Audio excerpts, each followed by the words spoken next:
Welcome everyone, it's Michelle McLean here with another health coaching skills tutorial.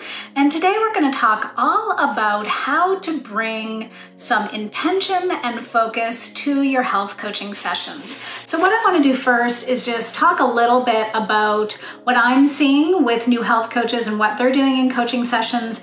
And then I've got some really practical tips on how you can bring that focus and intention to have better health coaching sessions. So first I just want to ask, have you ever had a client come into your coaching session with a bunch of different topics they want to cover? Maybe you felt like you were all over the place during your coaching session. Or maybe you're worried that your sessions sort of feel more like, a friendly chat rather than actually coaching. Or maybe you feel like you never truly get to a specific outcome at the end of the coaching session.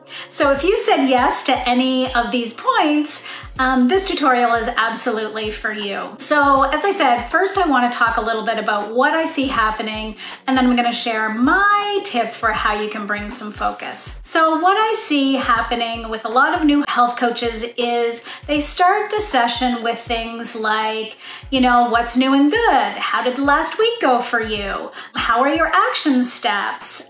Just some variation on that. It's kind of like a warm, friendly opening, combined with new and good, combined with the accountability check-in. So what I see happening after that is that the client shares, right, either what's new and good with them, just what's happening in their life, like it sort of just feels like a bit of a catch-up, and maybe they start sharing a little bit about how things went with their action steps from last time, and then that becomes the coaching session. The coach kind of picks up on a few things that the client has said during that, warm opening, and then they just start processing, especially if something went wrong, especially if the client did not actually meet their action steps, or, if something happened in their life. Sometimes I just see the coaches sort of picking up on what they've said, what's not working, what the challenge is, and that becomes the entire coaching session.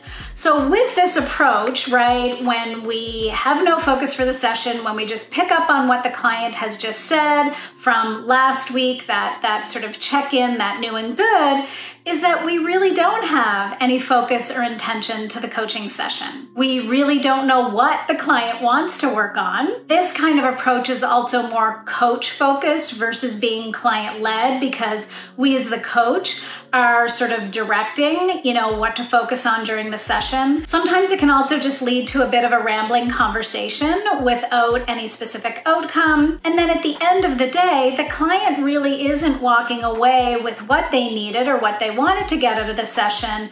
And you both probably feel like, it wasn't very productive. And of course, that's not how we want either you or your client leaving your sessions, right? So what I highly recommend, and this is really based on best practices, is taking time to co-create the agenda for the session with your client. It really is a co-creation process. So absolutely, you can still do a nice warm opening, hey, what's new and good? How's your week been? Then you want to move into the accountability check-in. So that's its own separate piece, which you're going to spend a few minutes on. This is really key because you've probably told the client in the previous session that you're going to check in with them, right? So you want to find out how those action steps went. How did they do with those? Celebrate their successes and wins, and just empathize with them if things didn't go well. So that becomes its own separate accountability check-in.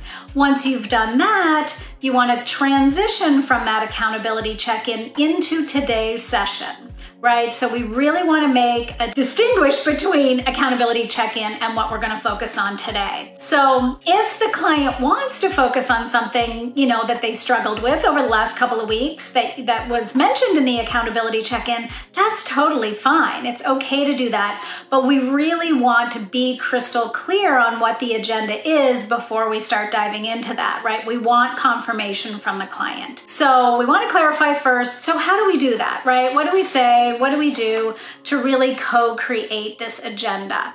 So, you can simply start by asking a few questions. What do you want to focus on today? What would you want to walk away from today's session with? What would be the best use of our time together today? What would progress around this for today look like for you, right? So we're getting at what are those outcomes? What do you want to walk away with? What's our focus? So the client, the coach will then repeat back what they heard, right? So, okay, I'm hearing that you want to focus on stress management. So we just hone in on the area of focus. What I also want to say here is that the coach also gets to suggest or be part of the creation of the agenda. For example, if on your previous session you said, next time we're going to focus on this or this or this, or there was something that you wanted to check in on, perhaps, the client had a doctor's appointment and got some blood work back, right? Maybe there were some things that you want to add to the agenda to make sure that you cover today. So you're both creating, right? You're both coming up with, here's what the topics are going to be. But for the most part, it's really honing in on what the client wants to work on, right? What they want to focus on. So maybe they come back and they say, a couple of things. Oh, I'm stressed out and I haven't been exercising and my food's been all off. So those would be like 3 topics, right? We really want to hone in on one specific topic, because in an hour-long coaching session, or if you're doing 45 minutes or even 30 minutes, we're not going to be able to really cover more than one coaching topic, right? So is it stress management you want to talk about? Is it your nutrition? Is it your sleep or your exercise, right? Which one of those do you want to focus in on? And then, when they decide, okay, say it's stress management, then you want to even get more specific, right? So what part of stress management do you want to talk about? What do you want to leave today's session with in regards to stress management? So you can see how we're getting more narrow and more specific, which is really going to benefit you both, because you know exactly what you're going to be working on, right? And then you as the coach can draw on your own skills and techniques and knowledge, right, based on what the client wants to focus on and what they want to get out of the session. So after that, once you have narrowed it down, right, you repeat back, okay, so I hear you want to talk about stress management. You'd like to leave here today with, a list of ways that you are going to cope with stress, right? A list of ideas, to work on your stress. So maybe that would be it. And that would be fairly specific. And then you would move into processing that, right? Processing and exploring and going through the behavioral change coaching process, to then, help your client come up with an action plan and some accountability. And then you'd move into wrapping up the session. So that's my tip, to bring more focus and intention. Absolutely, you want to work on clarifying and co-creating that agenda up front, which is really going to leave both you and your client feeling good and productive, like you had an effective session. Both of you will be satisfied as you wrap up at the end of the day, which is, of course, how we want you both to feel, right? So I hope that tip has been helpful for you today. If you have any questions about this, please feel free to post them in the comments below. I'd be happy to answer them. The other thing that I wanted to mention just before we wrap up is that if you do want to learn more about your coaching skills and techniques, process and structure for your coaching program and your coaching sessions, the wait list for my Health Coaching Essentials course and skills lab has opened up.